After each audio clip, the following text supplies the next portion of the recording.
James Brown story. James Brown, born May 3, 1933, Barnwell, South Carolina, U.S., died December 25, 2006.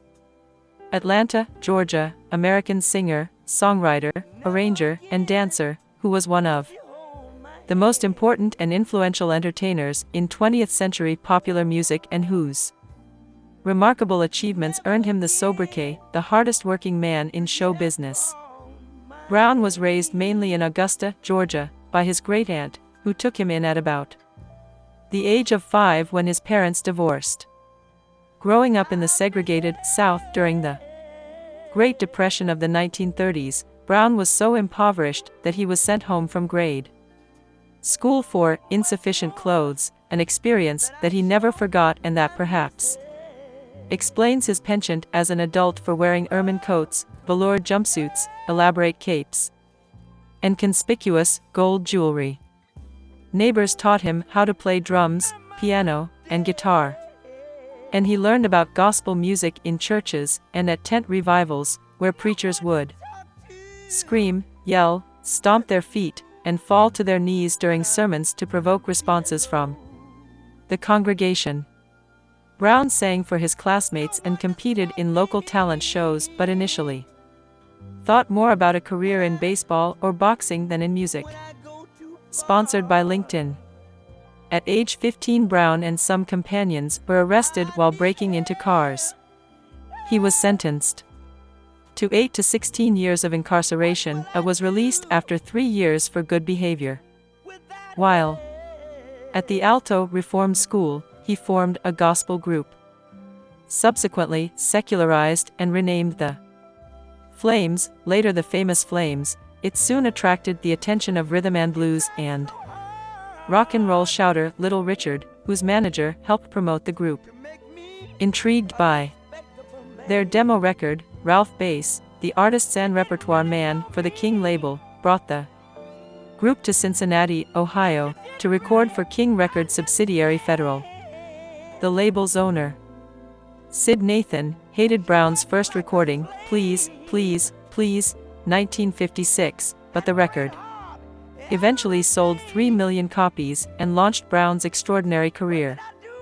Along with placing nearly 100 singles and almost 50 albums on the bestseller charts, Brown broke new ground with 2 of the first successful, live and in-concert, albums, his landmark Live at the Apollo, 1963, which stayed on the charts for 66 weeks, and his 1964 follow-up, Pure Dynamite, Live at the Royal, which charted for 22 weeks.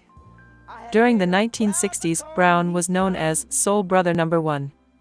His hit recordings of that decade have often been associated with the emergence of the black arts and black nationalist movements, especially the songs Say It Loud, I'm Black and I'm Proud, 1968, Don't Be a Dropout, 1966, and I Don't Want Nobody to Give Me Nothin', Open Up the Door, I'll Get It Myself, 1969.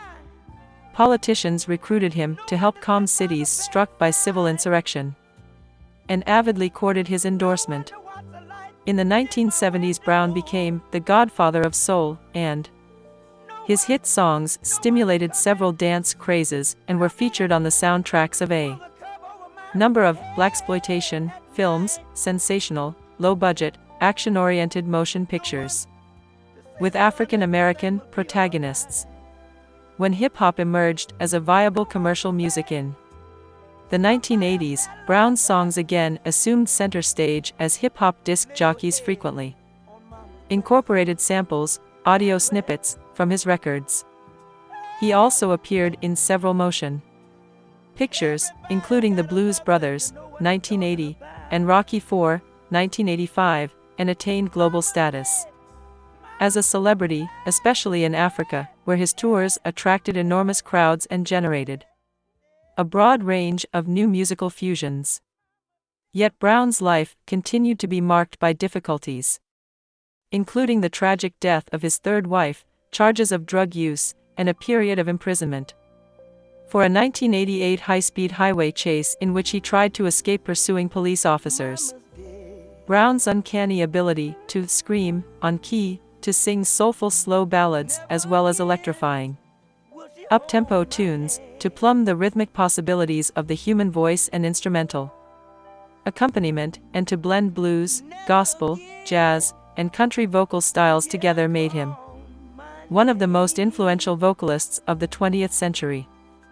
His extraordinary dance routines, featuring deft deployment of microphones and articles of clothing as props, acrobatic leaps, full-impact knee landings, complex rhythmic patterns, dazzling footwork, dramatic entrances, and melodramatic exits redefined public performance within popular music and inspired generations of imitators, not least Michael Jackson. His careful attention to every aspect of his shows, from arranging songs to supervising sidemen, from negotiating performance fees to selecting costumes, guaranteed his audiences a uniformly high level of professionalism every night and established a precedent in artistic autonomy. In the course of an extremely successful commercial career, Brown's name was associated with an extraordinary number and range of memorable songs, distinctive dance steps, formative fashion trends, and even significant social issues. A skilled dancer and singer with an extraordinary sense of timing, Brown played a major role in bringing rhythm to the foreground of popular music. In addition to providing melody and embellishment, the horn players in his bands functioned as a rhythm section. They had to think like drummers and musicians associated with him. Jimmy Nolan, Bootsy Collins, Fred Wesley, and Maceo Parker have played an important role in creating the core vocabulary and grammar of funk music. Credits: George Lipsitz Research, Vitor Hugo Lizard Leonard. Hello friends, if you liked it, don't forget to leave your like and subscribe to the channel. Strengthen our work, it is very importantly, to widen the channel. I'll tell you, thank you.